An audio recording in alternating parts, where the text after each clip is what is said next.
Hi everyone, welcome to chemistry knowledge by Jyoti. Guys, आज हम BSc part 3 का एक टॉपिक पिरोल की इलेक्ट्रॉन स्नेही प्रतिस्थापन अभिक्रियाएं पढ़ने वाले हैं।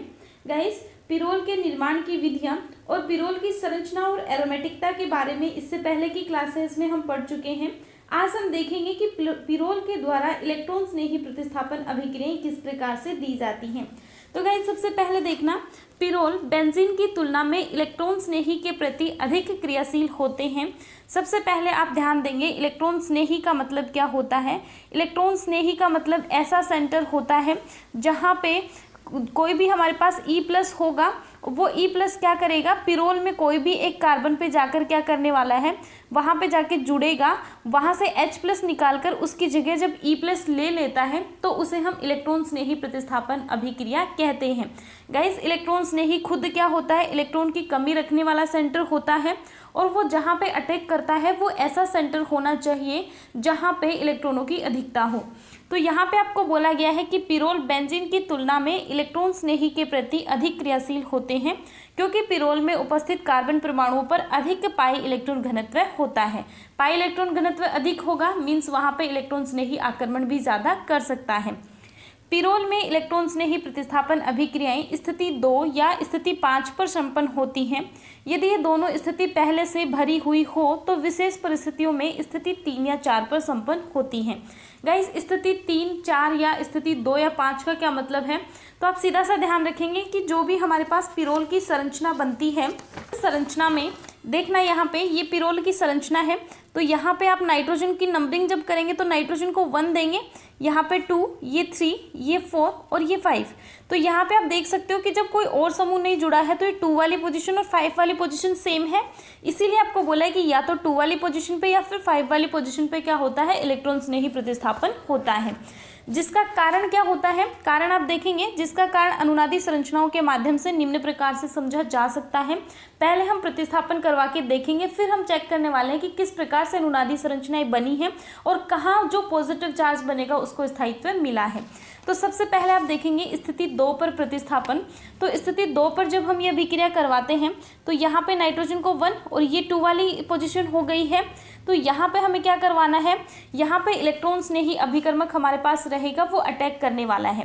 गाइज, आप देखेंगे कि इलेक्ट्रॉन स्नेही अभिकर्मक यदि यहाँ पर अटैक करता है मीन्स यहाँ पे क्या होना चाहिए, ज़्यादा इलेक्ट्रॉन होने चाहिए।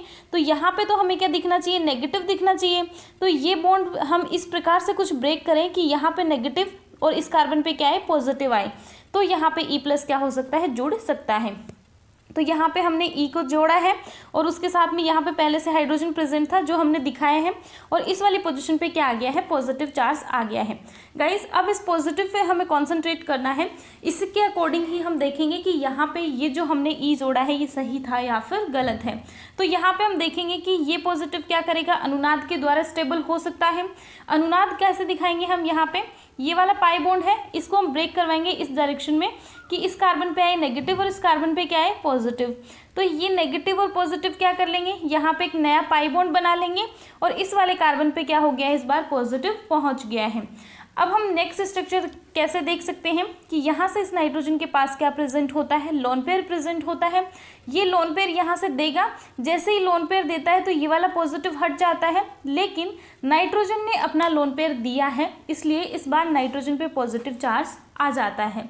तो इस प्रकार से आप क्या दिखा सकते हैं, इसकी अनुनादी संरचनाओं को दिखा सकते हैं। ये कब हुआ है, जब हमने स्थिति 2 पर प्रतिस्थापन करवाया है। तो यहाँ से आप काउंट कर सकते हैं आपके पास कितनी अनुनादी संरचनाएं बनी है, 1, 2 एंड 3। मतलब आपने जब स्थिति 2 पर प्रतिस्थापन करवाया है तो 3 अनुनादी संरचनाओं का निर्माण हुआ है। अब हम देखेंगे स्थिति 3 पर। तो स्थिति 3 पर जब आप देखेंगे तो देखना, ये वाली स्थिति 3 होगी, 1, 2, 3।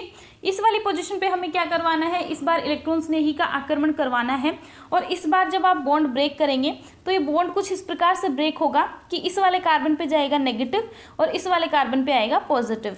इस प्रकार से हम दिखा सकते हैं, जिस पे नेगेटिव गया था उसके साथ में E+ ऐड हो गया है और इसी पोजीशन का हाइड्रोजन हमने इसके साथ में दिखा दिया है। तो गाइस, अब यहाँ से क्या होगा, ये वाला पॉजिटिव कैसे स्टेबल हो सकता है कि ये नाइट्रोजन अपना लोन पेयर इसको देगा और जैसे ही नाइट्रोजन ने अपना लोन पेयर दिया है, लोन पेयर देने के बाद नाइट्रोजन पे क्या जाएगा, पॉजिटिव। तो ये पॉजिटिव इस बार कहाँ पे पहुँच गया है, नाइट्रोजन पे पहुँच गया है। गाइस यहाँ पे आप देख सकते हैं कि अनुनादी संरचनाएं जो बनी है उसका नंबर कितना है, केवल 2 है।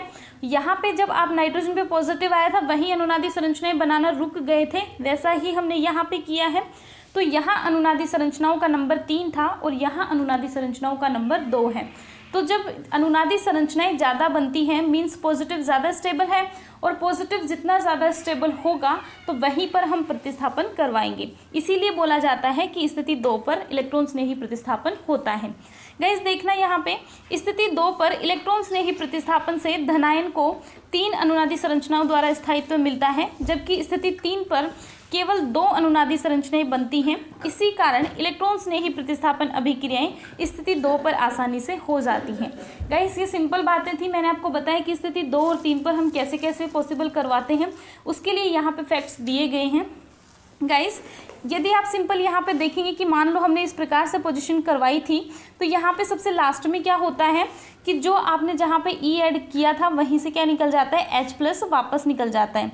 यहाँ से जब -H+ होगा तो यहाँ से H+ निकलने के बाद इस कार्बन पे नेगेटिव और नेगेटिव पॉजिटिव मिलकर वापस से पाई बॉन्ड बना लेते हैं। तो इस प्रकार से पूरी प्रोसेस होती है इलेक्ट्रॉन स्नेही प्रतिस्थापन अभिक्रियाएं होने की। अब हम इसे समझ लेंगे थोड़ा एग्जाम्पल से क्लियर करेंगे कि किस प्रकार से इलेक्ट्रॉन स्नेही प्रतिस्थापन अभिक्रियाएं होती हैं। एग्जाम्पल के तौर पर हम देखेंगे क्लोरीनीकरण में देखना पिरोल SO2Cl2 के द्वारा क्लोरीनीकृत हो जाते हैं। किस प्रकार से क्लोरीनीकृत होंगे, यहाँ से आप देखेंगे कि हमें इलेक्ट्रॉन स्नेही के रूप में मिलने वाला है Cl+, और ये Cl+ क्या करेगा, जैसे हमने पहले दिखाया था कि यहाँ पे एक बार इस पोजीशन पे अटैक करेगा और सेम वैसे ही इस वाली पोजीशन पे भी अटैक कर सकता है। यहाँ पे 2 Cl+ प्रेजेंट है तो ये इस प्रकार से यहाँ पे दोनों पोजीशन पे जुड़ सकता है। दोनों पोजीशन पे जब जुड़ेगा तो यहाँ पे हाइड्रोजन भी प्रेजेंट रहेगा, वो हाइड्रोजन यहाँ से -H+ निकल के और वापस से सिस्टम को एरोमेटिक बना देता है। तो इस प्रकार से यहाँ पे क्लोरीनीकरण होता है।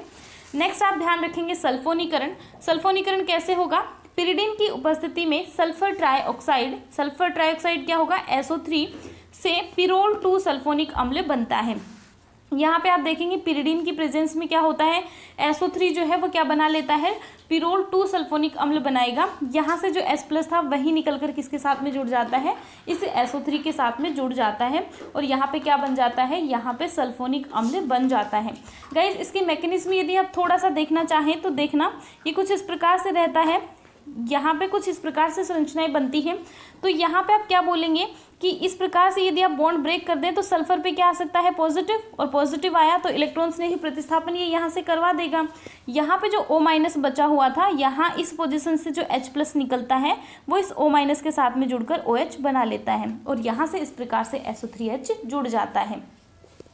नेक्स्ट आप देखेंगे एसिटिलीकरण के लिए देखना फ्रीडेल क्राफ्ट एसिलीकरण अभिक्रिया मंद उत्प्रेरक जैसे BF3 अथवा SnCl4 की उपस्थिति में संपन्न हो जाती है, क्योंकि एल्यूमिनियम ट्राइक्लोराइड AlCl3 पिरोल का बहुलकीकरण कर देता है।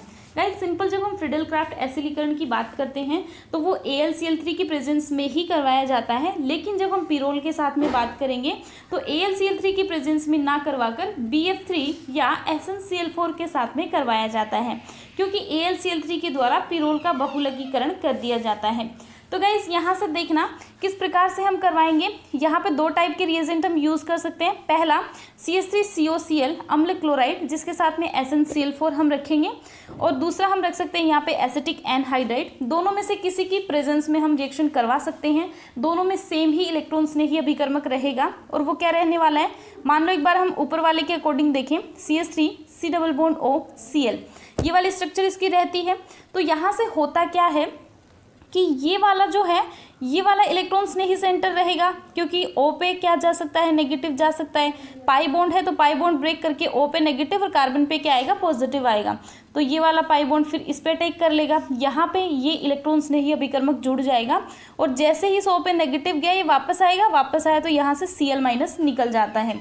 तो यहाँ पे क्या बचा, COCH3। तो इस प्रकार से यहाँ पे इलेक्ट्रॉन स्नेही अभिकर्मक रिएक्शन कर सकते हैं। सिंपल क्या किया हमने, इसकी संरचना लिखी और इसकी संरचना में हमें पता है सी डबल बॉन्ड O है, और सी डबल बॉन्ड O है तो पाई बॉन्ड ऑक्सीजन के साथ में जब बनता है तो उस पर नेगेटिव जा सकता है, और कार्बन पे क्या आएगा, पॉजिटिव। कार्बन पे पॉजिटिव आया मतलब इलेक्ट्रॉन स्नेही अभिकर्मक बन गया, और ये इलेक्ट्रॉन स्नेही अभिकर्मक इसके साथ में जुड़ सकता है। जब ये जुड़ेगा तो यहाँ पे देखना ऑक्सीजन पे नेगेटिव चला जाएगा, क्योंकि एक पाई बॉन्ड हमने ब्रेक कर दिया था। अब जब उस पाई बॉन्ड को हम वापस से लेकर आएंगे तब यहाँ से Cl- बाहर निकल जाता है। ये था एसिटिलीकरण। नेक्स्ट हम देखेंगे नाइट्रीकरण। नाइट्रीकरण में देखना क्या होता है, एसिटिल नाइट्रेट या सांद्र HNO3 एसिटिक एनहाइड्राइड के द्वारा नाइट्रीकरण कराने पर 2-नाइट्रोपिरोल बनता है।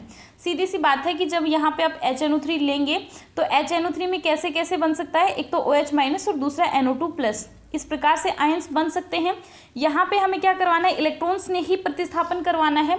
तो आप देख लेंगे NO2+ यहाँ पे है, तो ये NO2+ क्या कर सकता है, E+ का काम कर सकता है। इलेक्ट्रॉन्स ने अभिकर्मक का मतलब क्या है कि जिसके ऊपर पॉजिटिव चार्ज हो, तो यहाँ पे हमें NO2+ मिल गया। ये NO2+ यहाँ से पाई बॉन्ड को ब्रेक करवा के इस पे नेगेटिव और इस पे पॉजिटिव बनेगा, और इस पे नेगेटिव बना तो ये NO2 के साथ में जुड़ेगा। यहाँ पे जब NO2 जुड़ता है तो यहाँ से H+ भी निकला होगा, और वो H+ क्या करता है, इस एसिटिक एनहाइड्राइड के साथ में जुड़कर एसिटिक अम्ल बना लेता है। तो गाइस इस प्रकार से इसके इलेक्ट्रॉन स्नेही प्रतिस्थापन अभिक्रियाएं होती हैं। आई होप आपको क्लियर हुई होंगी। गाइस यदि आपको इसमें से किसी की मैकेनिज्म समझनी है तो मुझे कमेंट सेक्शन में कमेंट कर ज़रूर बताइएगा। अभी आपकी इलेक्ट्रॉन स्नेही प्रतिस्थापन अभिक्रियाओं में कुछ नाम से अभिक्रियाएं बच गई हैं, वो हम देखेंगे नेक्स्ट क्लास में। आई होप आपको आज का वीडियो अच्छा लगा होगा। यदि वीडियो अच्छा लगा है तो लाइक शेयर और सब्सक्राइब ज़रूर कीजिएगा। Thank you so much for watching.